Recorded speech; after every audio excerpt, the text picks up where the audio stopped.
This is Channel 2 News, coverage you can count on. Be careful with your cigarettes, be careful with your campfires, be careful where you're shooting.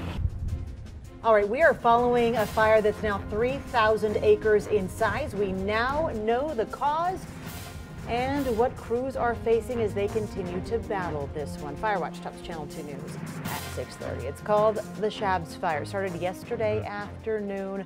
Firefighters, though, good news, made some progress today. I'm Kristen Remington. I'm Landon Miller. Thank you for joining us this evening. And it looks like that fire right now is burning north of Fort Churchill Road and east of Highway 50. Officials say that two people who were target shooting caused that fire. Latest numbers right now, 75% contained with 3,050 acres burned. And we begin with Firewatch team coverage tonight. That's right. We have our chief meteorologist, Mike Alger, in the Weather Center with a look at the conditions firefighters are facing, particularly the wind. But we're going to start with Paul Nelson, who is live near the fire lines. Paul? Yeah, things are looking a lot better now than they were just 24 hours ago, guys. In fact, better than they were even this morning. If you take a look over here at the burn area, there's really not much smoke to be seen at all. But wind was the big concern coming into the day. It actually ended up helping out the situation because it blew the fire back onto that black area. So that gave a huge help to the firefighters. Crews are working non-stop to contain the Chaves fire, including from the air, with planes dropping retardant to stop the spread.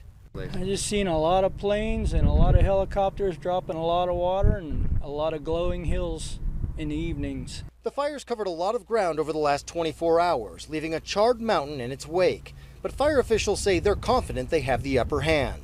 We've got crews working dozer lines. The smoke you see back here right now, that's actually us back burning the fingers off. Helicopters are dropping buckets of water on the flames. Luckily, the wind is blowing back towards the fire, but Page says the conditions down here could be much different than on the fire line.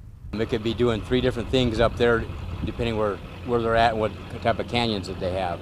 So wind always affects fire, moves it fast where we don't want it to go. Hopefully it's blowing itself right back on top of it. Page says between the crews, retardant, and roads, the fire's pretty well surrounded, and that the wind could help keep it within the burn area. Pretty much in a box right now, so they've got it fairly well contained. Joe Catanzarite is keeping an eye on the fire from his home just north of the burn area. Luckily, there's no evacuation orders, injuries reported, or structures threatened or damaged. Figured they had it under control. Doesn't seem to be too close to our community here. He moved to Nevada less than a year ago, so he's getting an up-close experience of the fire danger in our state and the importance of defensible space. The neighbors telling me, there's a lot of wildfires that spark up around here. So, we got a pretty good fire break around our house. I think most people do.